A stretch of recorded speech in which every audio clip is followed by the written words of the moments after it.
5.18 광주를 조롱하는 응원으로 배재고 야구부가 징계를 받은 데 대해서 대통령 직속 규제합리화위원회의 이병태 부위원장이 5.18이 성역이 됐다고 비판해서 논란입니다. 홍준표 전 대구시장의 측근이었던 이 부위원장은 지난 3월 외연 확장 차원에서 임명이 됐는데요. 청와대는 이 부위원장에게 부적절한 처신이라고 경고했습니다. 스타벅스 논란을 활용해 상대팀 광주 1고를 조롱했다 중징계를 받은 배재고 야구부. 이병태 대통령 직속 규제합리화위원회 부위원장은 이를 두고 엊그제 소셜미디어에 5.18이 성역이 됐다고 썼습니다. 역사의 성역화로 어린 학생들의 일탈도 어른들의 정치가 됐다며 배재고 징계를 김일성 사진이 비에 젖는 것을 보고 울부짖는 북한의 모습에 빗댔습니다.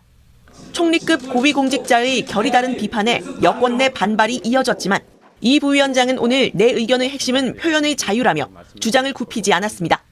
학생들의 구호가 아니라 구호를 처벌하는 것이 오히려 광주 민주화 운동 정신의 폄훼라고 했고 서울 한복판에서 김일성 만세를 외치는 것도 허용돼야 한다. 그게 기본권이라고 주장했습니다. 청와대는 공개 경고에 나섰습니다.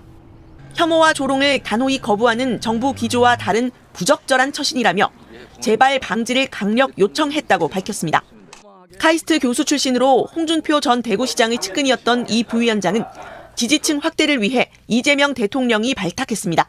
지난 3월 임명 당시에도 친일은 당연, 세월호 추모는 천박함의 상징 등의 과거 발언으로 논란이 된 바 있습니다. 솔직히 이 부분 진짜 어이가 없습니다. 총리급 자리에 앉은 사람이 국민 세금 받으면서 정작 자기를 뽑아준 정부 얼굴에 침을 뱉고 있는 겁니다. 개인 SNS 감성글이었으면 누가 뭐라 합니까? 문제는 이 사람이 지금 어떤 자리에 앉아 있느냐예요. 자리값에 못하는 정도가 아니라 자리를 무기로 쓰고 있는 겁니다. 오늘 사실 조금 기분 언짢은 그런 이슈를 좀 다뤄야 될 것 같습니다. 네. 지난 3월이었습니다. 규제합리화위원회 부위원장. 여기가 이제 총리급 자리입니다. 총리급. 어마어마하게 높은 자리입니다. 여기에 이제 보수 인사 이병태 교수를 임명을 했습니다. 그런데 당시에도 이병태 부위원장의 과거 발언이 소환되면서 이건 좀 문제가 있는 것 아닌가 그런 생각을 하는 분들이 많이 있었어요. 네. 당시 그 논란이 됐던 발언 다시 한번 좀 소개를 해주시겠습니까? 친일은 정상이고 반일이 비정상이다. 그리고 세월호 추모 관련해서는 세월호 추모는 이 사회 천박함의 상징이다라는 그렇습니다. 글이 있었습니다. 그러나 이제 당시 3월에 이재명 정부의 성공을 원하는 사람들은 비판보다는 이거 뭐 지지할 수는 없으니까 네. 비판보다는 사실 침묵을 선택했었어요. 네. 맞잖아요. 제가 정확하잖아요. 네. 그래 인사권이니까 대통령의 고유 권한 지지할 수는 없지만 응원할 수는 없지만 그래도 비판보다는 침묵을 선택하는 쪽으로 갔었습니다. 네. 그런데 그 이후 이병태 부위원장의 행보가 이재명 정부에서는 결코 있을 수 없는 정반대 행보를 가게 됩니다. 네. 특히 최근에 대한민국 3대 메가 프로젝트 투자 발표를 하지 않았습니까? 네. 이거는 진짜 건국 이래 최대 이벤트고요. 이건 앞으로 대한민국 국운이 걸린 문제입니다. 맞아요. 네. 그런데 그 발표가 있고 이병태 부위원장은 이재명 정부를 비아냥대고 모욕하는 듯한 글을 올렸었어요. 이것도 역시 내가 꼭 참았어. 네. 내가 내 사석에서는 맞아. 와 내가 이거 참을 수가 없는 거야. 네. 근데도 내가 또 참았어. 그거 일부분만 일단 다시 소개를 좀 한번 해주시겠습니까? SNS에 올렸었던 글입니다. 내가 호남 반도체 투자를 크게 걱정하지 않는 이유는 우선 대통령 앞에서 발표하는 천문학적 투자 약속은 그 이행 여부가 검증되거나 검증하려는 시도도 없었다. 그래서 수백조, 수천조가 일시에 일사천리로 될 리도 없다. 와 이게 말이 됩니까? 두 번째로 이 거대한 투자가 이번 대통령 임기 내에 끝나거나 대규모로 이루어지지 않을 것이다. 와. 이번 대통령 임기 내에 큰 진척을 이루기 어려울 것이다. 와. 만약 정치적인 무리수라면 정권 말기에 진실의 순간이 올 것이다. 이건 완전 협박입니다. 그래서 정치적 일정을 고려하면 그렇게 무리한 진행은 이루어지지 않을 것이다. 사실은 나는 이 투자 계획이 그간 진보 진영의 이념적 이슈 두 가지를 무너뜨리는 것을 기대하고 있다. 하나는 원자력에 대한 부정적 선동이다. 대규모 반도체 공장, AI 센터 건설 등의 수요가 탈원전의 망령을 완전히 퇴치하는 계기가 될 수 있다는 기대다. 두 번째는 4대강 치수를 부정하고 보를 부수는 환경 근본주의다. 호남의 산업단지를 거대하게 육성하려면 이런 선동이 멈추어야 한다. 그러니까 이재명 정부의 방향성과 그야말로 딱 정반대로 나아가는 것이었습니다. 네. 저는 이걸 보고 진짜 정말 분노했거든요, 제가. 그런데 침묵을 선택했어요. 저도 솔직히. 아마 저 같은 마음들이 되게 많았을 거야. 맞아. 예. 네. 그런데 이번에는 진짜 참을 수 없었습니다. 선을 제대로 넘었죠. 이거 그냥 넘어가면 안 되는 문제입니다. 나라 구군이 걸린 투자 발표에 대고 정권 말기에 진실의 순간이 온다? 이건 분석이 아니라 협박이에요. 자기 정부가 하는 일이 망하길 바라는 사람을 정부 안에 앉혀놨다는 거잖아요. 소신 있는 전문가가 아니라 적진에 심어둔 사람을 우리가 데리고 있는 셈입니다. 이병태 부위원장은 배제고 징계와 관련해서 7월 2일에 그야말로 선을 넘는 글을 올렸습니다. 역사의 성역화로 어린 학생들의 장난에 가까운 일탈도 어른들의 정치가 됐다. 이 모습은 대한민국보다 김일성 사진이 나온 신문이 비에 젖는 것을 보고 울부짖는 북한의 모습이다. 와, 이거는 정말 네. 와, 정말 심각한 수준의 글이라고 생각합니다. 네. 그래서 이제 결국 청와대가 나서서 4일 강력한 경고를 했습니다. 이병태 부위원장이 개인적 의견을 SNS에 게시한 것은 혐오와 조롱에 대한 정부의 단호한 거부 기조와 달리 오해의 소지가 있다. 정부 소속 기관의 책임 있는 위치의 사람으로서 부적절한 처신이다. 엄중히 경고하고 향후 재발 방지를 강력히 요청했다라고 강윤정 대변인이 밝혔습니다. 굉장히 강한 워딩입니다. 엄청 사실 강하죠. 정말 네. 그야말로 강력하게 이제 경고를 한 건데요. 네. 이병태 부위원장은 그럼에도 불구하고 자신의 주장을 굽히지 않았습니다. 그 뭐 여러 엄청나게 많은 글을 남겼는데 그 중에 하나만 짧게 소개해 주세요. 네, SNS에 이후에 올린 글인데요. 내 의견의 핵심은 표현의 자유다. 나는 학생들의 구호가 아니라 그들의 처벌이 광주 민주화운동의 조롱과 폄훼라고 믿는다. 그리고 이제 오늘 연합뉴스 TV하고 또 통화를 했던데 네. 그 통화 내용도 좀 소개를 해주시겠습니까? 오늘 연합뉴스 TV 통화를 보고 깜짝 놀랐습니다. 뭐라고 했냐? 사퇴할 이유가 없다. 흔든다고 흔들리면 바보 같은 짓이다. 이익 대신 명예를 택한 삶을 선택했다. 아 무슨 명예? 무슨 명예? 자, 우리 두 의원님. 저는 좀 많이 힘들고요. 상당히 저 고통스럽습니다. 이게 더 화나는 게 뭐냐면요. 청와대에서 고위직 인사에 엄중 경고를 하는 일이 흔치는 않습니다. 그렇겠죠. 특히나 부총리급이고 총리급이거든요. 총리급. 예, 네. 그렇기 때문에 더더욱 그 직을 존중해서 자체적으로 판단하게끔 하고 경고하는 것 자체가 이례적인 일이거든요. 그렇죠. 4일날 경고를 했는데 페이스북을 보니까 어제 보니까요. 연달아서 주말에 뭘 맞아요. 올렸냐면요. 이 트레드밀 해가지고 러닝한 것 올리고요. 기록 올리고. 자전거 타고 지금 어디 가가지고 라이딩하고 막국수 먹었다 이 글을 올린 거예요. 나는 뭐 전혀 흔들림 없다 이거예요. 전혀 신경 쓰지 않겠다. 그렇죠. 이거는 청와대가 경고하든지 말든지 네. 나는 무시하겠다. 국민들이 비판하고 여러 우려의 목소리를 내더라도 이것을 받아들이지 않고 국민과 싸우는 길을 선택하겠다라는 이런 거밖에 안 들리는 거예요. 그래서 이거 자체가 이 공직자에서의 어떤 기본 상식과는 거리가 먼 행태다라는 생각이 들고요. 이런 사람이 자리를 지키고 있는 것 자체가 이미 그 인사의 원칙이라고 하는 통합과 실용이라고 하는 처음에 기용했을 때 그 어떤 그 목적과는 이미 거리가 멀어진 것 같다는 생각이 듭니다. 그 사실 그 처음에 임명했을 때 지지자들 내가 정말 이 가슴 아픈 감정이거든요.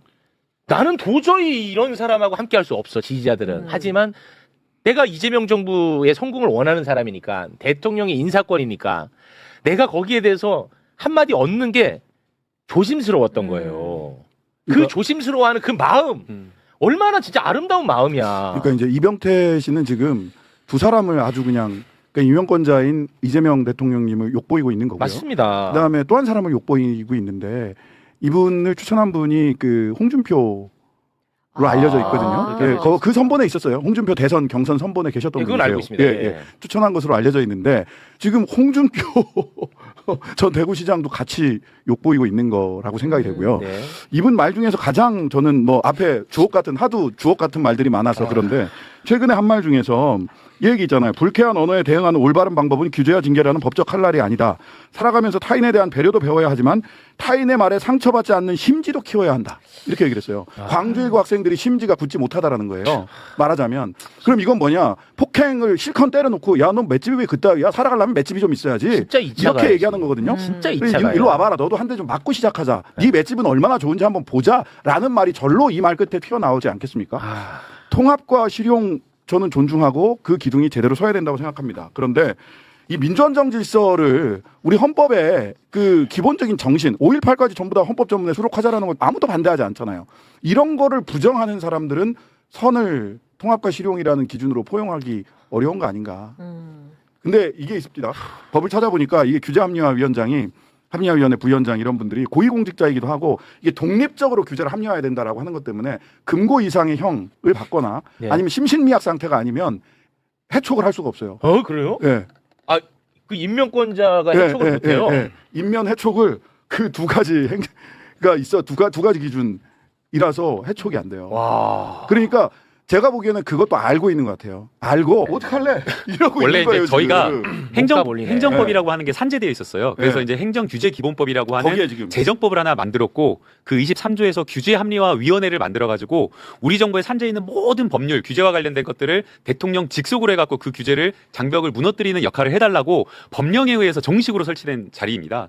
그리고 이제 우리 정부에서 사실 원래는 이게 장관급 정도의 자리였는데 너무 중요하게 대통령께 생각해서 격상시킨 총리급으로 거거든요. 올렸구나. 네, 위원장을 대통령이 직접 하시고 그런 어떤 중요한 자리인데도 불구하고 이런 것들을 망각하고 무시하고 있다라고 하는 것 자체가 저는 매우 위험하다고 생각이 되고요. 오늘 이제 인터뷰에서 이렇게 이야기했더라고요. 해촉이 안 되는 해임 아니면 자기가 안 된다는 거 알고 있는 것 같아요. 근데 알고 있어요. 뭐라고 했냐면 임명권자가 원하면 언제든지 사퇴할 수 있겠지만 연락 온 건 없다. 전 그게 되게 위험해 보이던데. 이거는 위험한 걸 더 넘어서서요. 정말 이게 욕이 나오는데 참겠습니다. 그런데 이건 눈치도 없다. 이 정도 되면 본인이 임명권자에게 부담을 주지 않기 위해서라도 자진 사퇴를 하는 게 맞는 거죠. 그러니까 최소한의 임명권자에 대한 존중도 없어. 그러니까 그러니까요. 이분은 지금 이미 내가 어떤 상징 자본을 가지고 맞아요. 다른 쪽에 가서 역할을 저도 그렇게 하겠다라는 자기 계획이 있는 거예요. 맞습니다. 자기가 해촉할 수 없다라는 것도 알고 있고 그러면은 이제 다음 플레이가 눈에 보이잖아요. 만약 임명권자가 이런저런 우회적으로라도 의사가 전달되거나 타나 프레임 간접적으로 가겠죠. 그런 거예요. 네. 이게 무슨 통합과 타나 프레임, 실용이냐, 월권 프레임 다 나올 겁니다. 씌워버리겠죠. 다 이런 식으로 해서 그 상징 자본을 가지고 뭔가 다른 일을 하고 싶은 거 아닌가라는 네. 추정이 되잖아요. 그래서 우리 김남국 의원님, 네, 예. 제가 공개적으로 진짜 민원 하나만 넣을게요. 나 이것 때문에 모신 거예요. 제가 세탁해드리려고 모신 게 아니라. 아니 보세요. 상식적인 기준으로 아무리 봐도 이 사람은 아닌 것 같을 때도 지지자들은 말을 하지 않았습니다. 그러면은 애초에 그런 사람을 안 치니까 지금 얼마나 이런 손실이 커요. 심지어 이재명 정부 자체에 대한 타격도 지금 너무 크잖아요. 이 자체가. 아니 해촉도 제대로 못해. 정치적으로 너무 손실이 크단 말이에요. 인요한이도 마찬가지입니다. 인준을 앞두고 있는 것으로 제가 알고 있는데 그거 철회해야 됩니다. 너무 손해가 너무 커. 근데 인요한 씨도 눈치가 너무 없는 것이기도 하고 또 똑같이 그렇게 자기가 상징 자본을 가지려고 하는 것 같아요. 사실 인준을 안 할 그 시간상으로 보면 충분히 하고도 남은 기간이거든요. 예, 그러면 예. 메시지가 있는 거예요. 이미 네, 보기에는. 그렇긴 하죠. 근데 딱 버티고 있는 거예요. 그렇죠. 딱 버티고. 그러니까 그들은 진짜 단 1초도 이재명 정부, 이재명 대통령에 대한 존중과 사랑과 애정이 없다는 거야. 그냥 자신들의 영달만 생각하잖아. 김남국 의원님, 네. 인요한, 인준 하면 안 됩니다. 네, 저도 100% 공감을 하고요.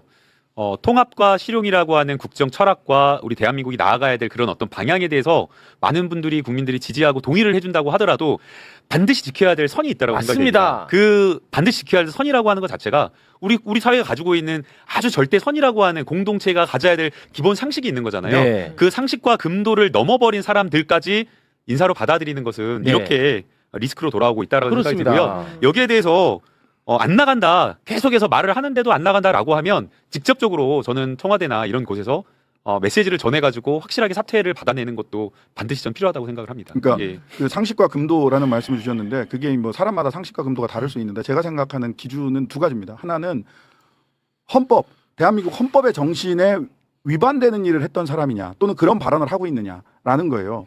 3.1 운동, 4.19, 5.18, 부마 민주항쟁 이게 사실은 헌법 정신입니다. 그렇습니다. 여기에 대해서 무슨 사실은 지만원 씨 얘기한 북한 군 개입설 또는 뭐 폭도설 뭐 이런 것들이잖아요. 네. 이것의 연장선에 있는 거거든요. 네. 이진숙 씨 그 화환 배제고등학교 보내고 이런 게 다 같은 연장선에 있는 거예요. 여기 이 기준을 넘어서면 안 돼. 헌정 질서의 기본 넘어서면 안 되고요. 그다음에 그렇습니다. 그 민주주의 자체를 부정하는 극단주의 세력들, 내란 동조 세력들 네. 여기에 대해서는 저는 관용으로 또는 통합과 표용의 대상으로 하기는 어려운 거 아닌가. 그렇죠. 이 두 가지 기준은 반드시 네. 좀 지켜야 되지 않나 결국은 이렇게 싶어요. 치러야 되는 비용이 이렇게 크다니까. 결국은 이걸로 또 얘네들은 지금 90점 삼아가지고 뭉치고 있어요. 네. 이 동력을 활용해가지고 아니 이진숙 말씀하셔서 그런데 이진숙은 배제고등학교에 응원하는 화환을 보냈어. 예, 페북 글 좀 소개를 해주시겠습니까? 배재고등학교에 화환을 보냈습니다. 화환 리본에는 스타벅스가 5.18과 무슨 관계가 있나 배재고 학생들과 함께합니다 라는 글귀가 적혀 있습니다. 배재고 야구부 학생들을 징계한다면 그들은 생각의 수갑을 채우는 짓을 시작하는 것입니다. 공포에 질려 있을지도 모를 배재고 학생들에게 조금이나마 힘을 주고 싶어서 화환을 보냈습니다. 그러니까 여기에 보면은 피해자에 대한 생각이 아예 없어요. 아예 없어, 맞아요. 진짜. 없어요. 근데 피해자도 그냥 피해자입니까? 그러니까요. 국가폭력에 의한 피해자잖아요. 그러니까 이거는 그 전형적으로 계속해서 가해자의 논리를 가지고 있는 거거든요. 학폭 피해자들한테 야, 내 아들, 내 딸 앞길 막을 일 있어? 이 정도 했으면 니네가 용서를 해야지. 용서 안 하는 니들이 잘못됐어. 이렇게 얘기하는 논리예요. 계속해서 이병태도 그렇고 이진숙도 그렇고 이 두 분이 다 그런 논리를 하고 있고, 그다음에 실은 이제 뭐 역사에 대해서 재평가하자. 저는 5.18에 대한 역사적 평가는 끝났다고 생각합니다. 국민의힘에도 끝났어. 네, 끝났어요. 거기 안에서도. 네, 그 안에서도 다 예. 끝났어요. 근데 학술적으로 더 규명할 게 있다라고 하면 토론을 하면 돼요. 네. 학술적 주장을 하면 되고. 네. 그런데 토론의 대상이 되지 못하는 것들, 즉 본인이 의지로 선택하지 않은 것들, 광주 출신을 본인이 의지로 선택합니까? 인종을 본인이 의지로 선택해요? 성별을 본인의 의지로 선택하는 것도 아니잖아요. 생물학적인 것은 네. 적어도. 근데 그거를 조롱의 대상으로 삼는 것은 혐오지 표현의 자유의 보호 영역이 아니에요. 당연히 아니죠. 혐오와 조롱, 혐오 표현의 자유는 없습니다. 네. 표현의 자유 안에다가 자꾸 끄집어 넣는데 안 돼, 이거는. 네. 어떻게 이렇게 정치인이 이 사안을 이용을 할 생각만 이렇게 하고 있나. 그래서 다시 또 원점으로 돌아가서 제가 존경하는 김남국 의원님, 우리가 치러야 될 비용이 너무 큽니다. 이병태, 인요한 꼭 좀 정리를 부탁드리겠습니다. 예, 제가 인사권자는 아니지만 노력해 보겠습니다. 상식적으로 이게 말이 됩니까? 내가 뽑은 직원이 사고를 쳤는데 내 손으로 못 자른다? 저 사람도 그 허점 정확히 알고 얼굴에 철판 깔고 버텼어요. 너희가 나를 어쩔 건데? 이 배짱이었죠. 근데 웃긴 게 그렇게 안 나간다던 사람이 결국 어떻게 됐는지 끝까지 보시면 압니다. 아니 그래도 예. 뭐 저희보다는 또 힘이 있는 분이고 책임이 있는 자리에 있잖아요. 아니 이거는 진짜 이재명 정부를 위해서 하는 말이고 네. 대한민국을 위해서 하는 말이기 때문에 제가 공개적으로 민원을 넣을 수 있는 거예요. 네. 절대적으로 공감이 되고요. 네. 이런 인사가 앞으로 반복돼서는 안 된다고 생각이 되고, 이러한 어떤 논란이 터졌을 때 정리되지 않고 매듭지어지지 않고 적당히 그냥 넘어가 버린다라고 하면 이런 인사 문제가 계속 반복될 수 있기 때문에 맞습니다. 반드시 네. 제대로 확실하게 정리돼야 된다고 생각합니다. 아유 너무 예. 고맙습니다. 그리고 아이들에 대한 저 이진숙 의원에 대한 이런 태도도 굉장히 문제가 있는데요. 일각에서는 학생들이기 때문에 학생들에 대한 징계가 너무 과한 것 아니냐라는 이런 온전주의적 시선을 보내요. 네. 그런데 기본적으로 온정주의라고 하는 그런 어떤 우리의 마음들은 사회적 약자나 어려운 사람들에 대해서 갖는 마음이 온정주의입니다. 네. 이런 어떤 징계를 단호하게 해야 될 어떤 그런 문제에 대해서 온정주의를 갖는 것 자체가 맞지가 않고요. 오히려 이번 문제가 터졌을 때 적당히 애들을 봐주고 넘어가 버리게 되면 오히려 제대로 된 교육이나 이런 것들이 문제가 되어서 제대로 되지 않아서 계속해서 이 아이들이 사회에 나가서도 반복되는 어떤 문제를 저지를 수 있기 때문에 선동했다, 주도했다라고 하는 그런 어떤 학생들에 대해서는 그 책임의 정도를 잘 가려서 네. 확실하게 훈육에 따르는 징계를 하는 게 저는 마땅하다고 생각이 됩니다. 고맙습니다. 이병태 규제개혁위원회 부위원장. 예전에 이제 제가 관련해서 이분에 대해서 좀 알아봤던 적이 있습니다. 지난 3월에 규제합리화위원회 부위원장으로 갑자기 내정이 되면서 좀 논란이 됐었잖아요. 이분이 이제 카이스트를 퇴직하고 여러 가지 이제 정치 활동을 했는데 홍준표의 이제 경제 책사로 알려져 있습니다. 그리고 이제 제가 보니까 이준석과도 상당히 가까웠던 것 같아요. 개혁신당을 만들고 지난 총선 때도 보니까 여러 가지로 개혁신당에 조금 우호적인 발언을 하고, 전에 보니까 이준석 의원이 예전에 뭐 당대표였거나 야인이었던 시절에도 같이 이제 이병태 TV에 보니까 뭐 여러 가지 방송도 같이 많이 했더라고요. 근데 이분이 난데없이 규제개혁합리화위원회, 여기 보니까 박용진 전 의원도 부위원장인데 위원장은 대통령입니다. 대통령이어서 그냥 부위원장은 총리급이다. 근데 총리급이라고 해서 뭐 일각에서는 뭐 연봉을 1억 5천 2억을 받는다 하는데 그건 아닌 것 같고요. 그러니까 상근직은 아니고 비상근직이어서 뭐 회의가 있거나 뭐 그런 활동비 수당 정도 받는 것 같습니다. 그럼에도 불구하고 규제개혁합리화위원회라는 데가 그러니까 우리 법에 있는 정책에 있는 여러 가지 정부의 규제를 없애는 거기 때문에 기업 입장에서는 여기가 굉장히 중요한 조직이죠. 기업 입장에서는 어쨌든 기업은 규제를 좀 없애고 싶잖아요. 이분이 이제 발탁됐을 때만 해도 제가 좀 깜짝 놀랐어요. 알고 보니까 지난 대선 당시에 이재명 후보 캠프에 영입이 돼서 갔던 것 같은데, 과연 이 사람을 누가 추천했느냐 말들이 많았죠. 근데 지금 보면 홍준표가 추천을 했다라는 게 합리적일 것 같습니다.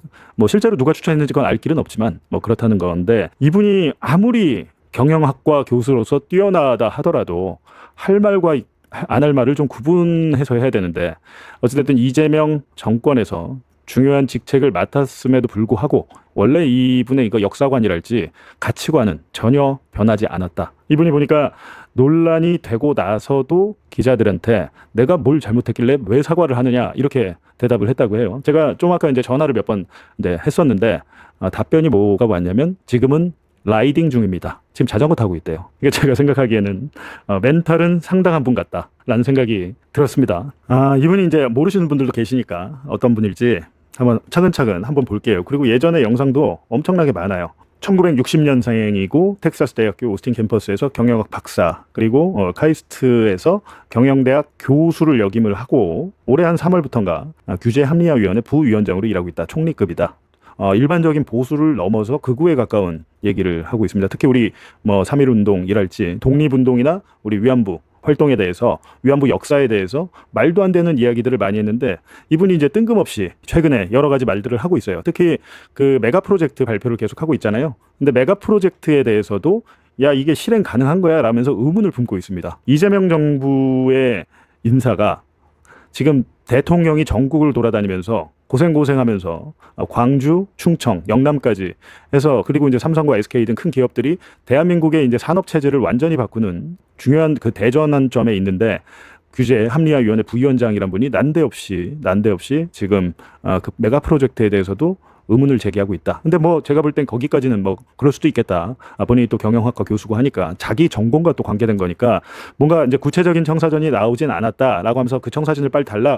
여기까지는 그냥 100번 양보해서 생각을 해볼 수가 있는데 지금 논란이 된 것은 이번에 페이스북인데 지금 이 정도 논란이 일면은 정상적인 사람이라고 하면 어제 청와대 경고까지도 나왔잖아요. 정상적인 멘탈을 가진 사람이라면 그만두는데 자전거를 타면서 본인의 건강을 위해서 열심히 뛰고 계신 것 같습니다.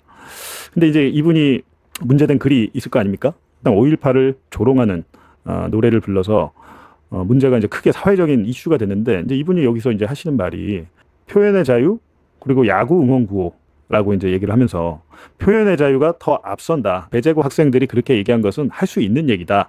그리고 5.18이 그렇게 대단해? 5.18을 왜 성역화하는 거야? 그 정도 얘기할 수 있는 거지. 라고 하면서 내세우는 논리가 표현의 자유였어요. 그런 이야기를 할 수 있어야 된다라는 건데 그러면서 보니까 본인이 이제 또 교수다 보니까 이 표현의 자유를 인간의 보편적인 기본권 중에 하나다라고 이제 주장을 하면서 본인의 이제 주장을 이렇게 쭉 전개를 해요. 이 표현의 자유는 옳고 바른 말할 권리가 아니고 틀리고 엉뚱하고 거짓된 말도 사회가 허용하라는 기본권이다. 이렇게 얘기를 하면서 그리고 김일성 만세, 그러니까 대한민국 한복판에서 김일성 만세를 해도 그냥 봐줘야 된다라는 겁니다.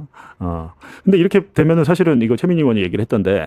그렇다면 본인이 국가보안법 같은 거 지금 이렇게 그런 김일성 만세 옛날에 막걸리 보안법이라고 그래서 김일성을 찬양하거나 고무하면 그냥 잡혀갔잖아요. 박정희 때 전두환 때.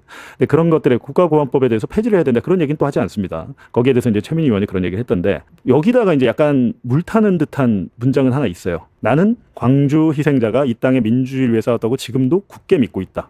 요 얘기는 지금 처음 보는 것 같습니다. 전에 영상에서는 이런 얘기는 없었는데 그런데 여기서 갑자기 비약이 이루어져요. 비약이. 이것에 동의한다면 민주주의, 인류 보편적 천부인권인 표현의 자유를 부인해서는 안 된다. 지금 앞에서 광주 민주화 운동을 인정해 놓고 이것이 뭐예요? 여기서 이제 비약이 시작되는 거죠. 본인의 앞에 말과 뒤에 말이 연결이 안 됩니다. 여기서부터. 그래서 나는 그 배제고 학생들의 구호가 아니라 그들에 대한 처벌이 광주 민주화 운동의 조롱과 폄훼라고 믿는다.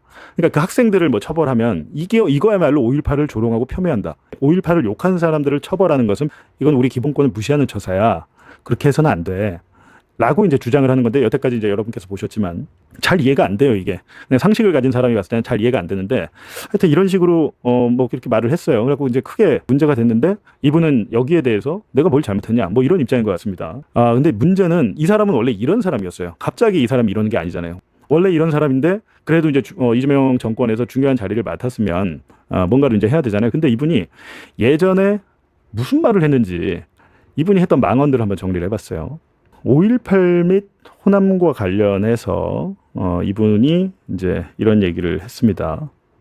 군부는 사실은 그런 문제를 일으키면 자기들이 권력을 잡으면 훨씬 불리한 상황이거든요. 여기서 군부는 전두환 군부는 그 전두환 군부가 미리 가서 광주에서 그 죽이려고 했다는 게 음모론이죠. 라는 얘기. 이미 5.18과 호남에 대해서 이분은 이런 생각을 갖고 있는 사람이었습니다. 그리고 5.18 이제 민주화 피해자, 민주화 운동 피해자들에게, 유공자들에게 우리가 5.18 유공자 명단 계속 까라고 얘기했었잖아요. 근데 그거에 대해서 야, 정말 민주주의를 위해서 싸운 사람들이냐? 그렇게 물었다고 해서 그게 왜 막말이 되죠? 물어볼 수 있는 거 아닌가요? 이렇게 이제 얘기를 한 사실이 있어요. 그리고 이 성역이란 말이 예전에 이미 했던 말이더라고요. 처음 나온 말이 아니고 여기 지금 성역 터부를 깨는 것은 우리 지식인들이 해야 되는 일이다. 그러니까 자기가 지식인인데 이런 5.18 같은 위안부 같은 성역을 깨는 것이 우리 같은 지식인들이 하는 일이다. 그러니까 본인의 행동을 굉장히 지금 용기 있는 행동이라고 생각을 하고 있는 것 같습니다. 예전에 이런 얘기를 했는데 저 보니까 이분이 기본적으로는 홍준표를 지지하다가 홍준표가 이제 후보가 안 됐잖아요. 후보가 안 되니까 다음에 이제 이준석 쪽으로 가려고 하다가 뭐 이준석 쪽에서도 자기를 불렀다고 하더라고요. 근데 이준석은 보니까 당선 안 될 것 같잖아요. 지난 대선 때 얘기입니다. 지난 대선 때 당선이 안 될 것 같으니까 이재명 캠프로 간 것 같아요. 본인이 그런 글도 썼는데 이런 말들도 했었죠. 네, 이런 말들도 친일 그냥 뭐 친일을 해야 돼, 친일을 해야 된다. 라고 이제 얘기를 하면서 친불 국교 정상화를 했으면 친불 친일 다 해야지. 제가 이런 얘기를 했는데 저한테 이걸 막말이라고 비판해요. 뭐 이런 얘기도 했고 토착 왜구를 입에 담는 인간들은 인종차별주의자고 파시스트 콤플렉스에 걸린 정신병자다. 예, 이렇게 되게 멘트가 셉니다, 이분이. 뭐 이런 일도 있었고 이 글이 사실은 조금 더 저는 이게 더 문제라고 봅니다. 지금 뭐라고 썼습니까? 다시 의문시대는 대한민국 법치라고 썼습니다. 지금 최근에 난 판결들에 대해서 이분이 의문을 제기하고 있는 글이에요. 우리 검찰과 사법부가 얼마나 정치적으로 오염되어 있는지 의심이 되는 것은 어제 오늘 일이 아니다. 최근의 뉴스는 그것을 다시 확인해주고 있다라고 얘기를 합니다. 김건희 여사의 유죄 판결 이렇게 얘기를 해놓고 이 철없는 여인이 부정한 선물을 넙죽넙죽 받아먹고 생각 없는 표수를 띈 것에 어이없고 부도덕한 일이다. 그게 아니라고 생각하면 좋을 것이다. 여기까지는 문제가 없어요. 하지만 그 이전에 김건희가 처벌을 받았잖아요. 근데 이 검찰은 이 선물과 청탁의 대가성을 연결하지 못했대요. 그리고 이 보도된 유죄 판결은 고가의 선물을 받았다는 존엄한 도덕적 비난일 뿐 검찰이 범죄의 단서를 못 찾았는데 지금 법원에서 마치 유죄 판결이 나와서 마지막에 또 묵시적 청탁인가 이게 지금 비꼬는 거잖아요. 명확하게 법원에서 김건희 유죄가 나왔는데 명확하게 유죄를 입증할 만한 증거를 특검이 제시하지 못했어 라고 얘기한 겁니다. 예. 그 신천지 또 여기 보면 또 이 부분도 한번 보세요. 최근에 그 이만희 구속됐잖아요. 근데 신천지 회장이 구속된 게 종교 지도자가 이만희가 신도들에게 그것을 했다고 해서 정치적 기본권 행사라는 점 달라지지 않는다. 그러니까 이만희가 국민의힘 집단 가입해라고 해서 그거는 뭐 그 사람들이 알아서 자발적으로 가입한 거 아니야. 정치적 기본권 행사야. 왜 이거에 대해서 문제를 삼지? 왜 이 사안이 위법인지 모르겠다라는 겁니다. 지금 이게 지금 우리가 생각했을 때는 엄청난 일인데 이분은 이병태 씨는 신천지 이만희가 신도들을 한 6만 명 정도 국민의힘에 가입시켰잖아요. 네, 그것에 대해서 도대체 뭐가 문제인지 모르겠다라는 겁니다.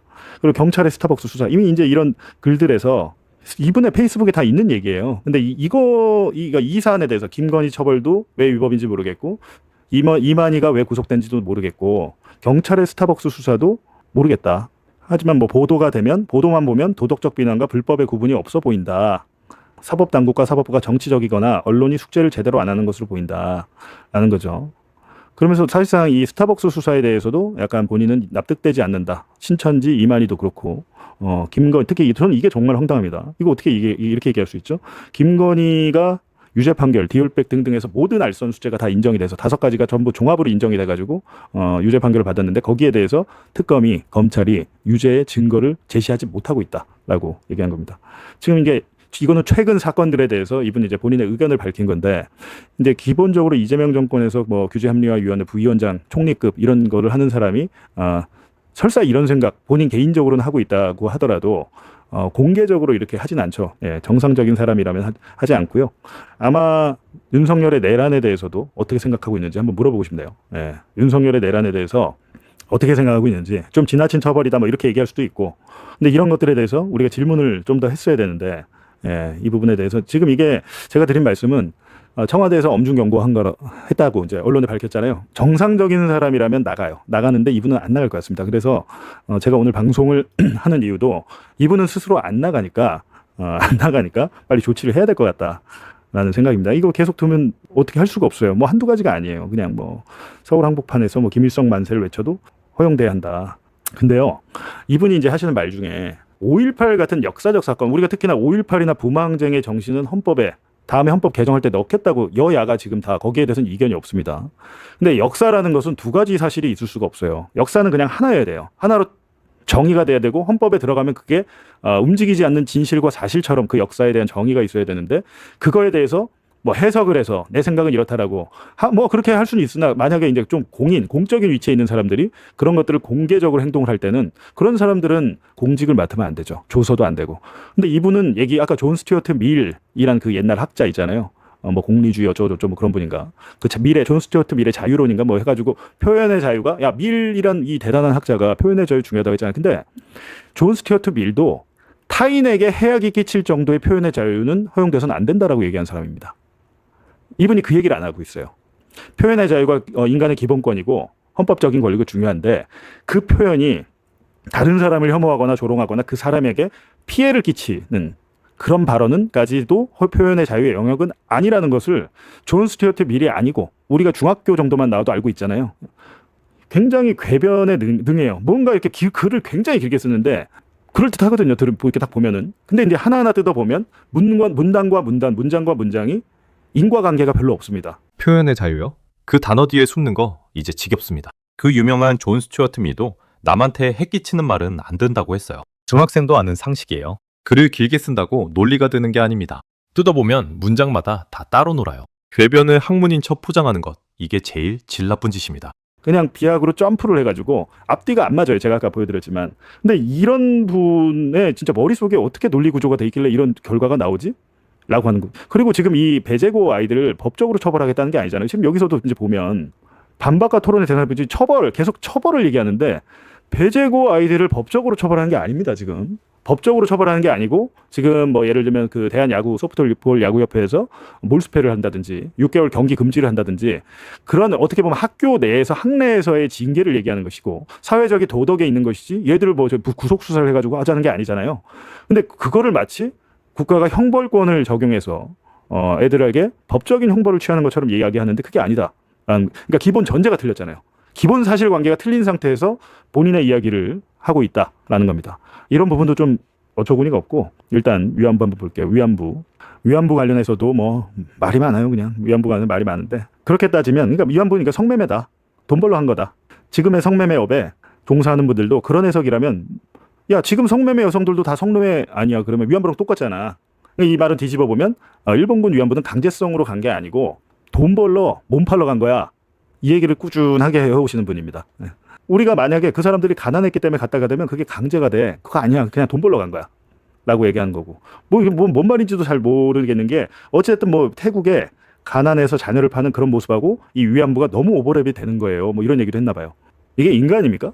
이거는 꼭 우리 집안에 피해자가 있지 않더라도 일제시대 우리 역사적인 아픔, 그 피해자들과의 공감의식이 있다면 그 피해에 대해서 우리가 연대를 하고 그러니까 기본적으로 맹자가 인의예지를 얘기했잖아요. 저는 기본적으로 그 맹자의 사상이 맞다고 보는데 측은지심, 인의예지 해가지고 측은지심이 없으면 인간이 아니라고 그랬습니다. 맹자는 인간에게 다른 사람에 대해서 동정심, 불쌍함, 연민, 연대 이런 마음이 없으면 저거는 인간이 아니라고 그랬어요.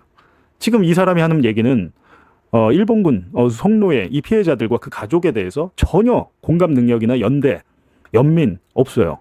그냥 저 사람들은 그냥 성매매해서 돈 벌려고 한 사람. 일본도 그렇게 얘기는 못합니다. 일본도. 근데 대한민국 국민이 그것도 카이스트 경영대학장까지 했던 분이 그것도 지금 정권에서 규제개혁 합리화 부위원장을 하는 분이 여러분 이런 건 파묘가 아닙니다.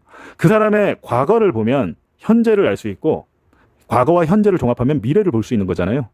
그래서 드리는 말씀이죠. 그리고 이분이 지금 뭐 은퇴한 노 교수가 아니고 아주 중요한 직책을 맡고 있는 분이기 때문에 이건 검증의 대상인 거죠. 검증의 대상인데 인사청문 대상 자리가 아니기 때문에 그냥 임명이 된 건데 그냥 이게 본인이 안 맞아요.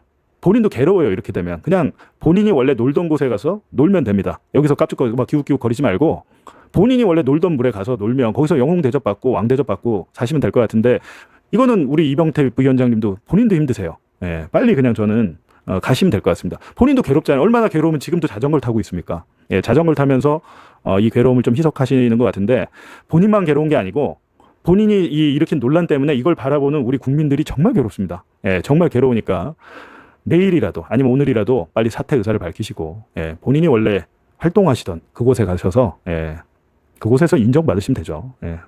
왜 그러시는지 모르겠어요. 그러니까 국민의힘이 이것도 한번 볼게요.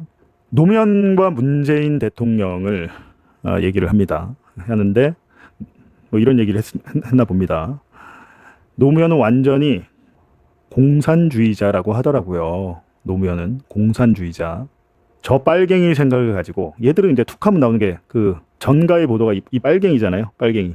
빨갱이 생각을 가지고 나라를 통치하면 어떡하지라고 본인이 걱정했다. 노무현을 공산주의자, 빨갱이라고 얘기를 하거나 문재인 대통령에 대해서는 아예 이름으로 장난을 칩니다. 이게 일베적인 놀이 아닌가요? 일베 놀이? 문제 이름을 바꿔서 산수를 얼마나 멍청하게 하는지 제가 예를 들겠습니다. 문재인 대통령에 대해서는 정말 많은 모욕과 조롱 혐오를 퍼부었더라고요.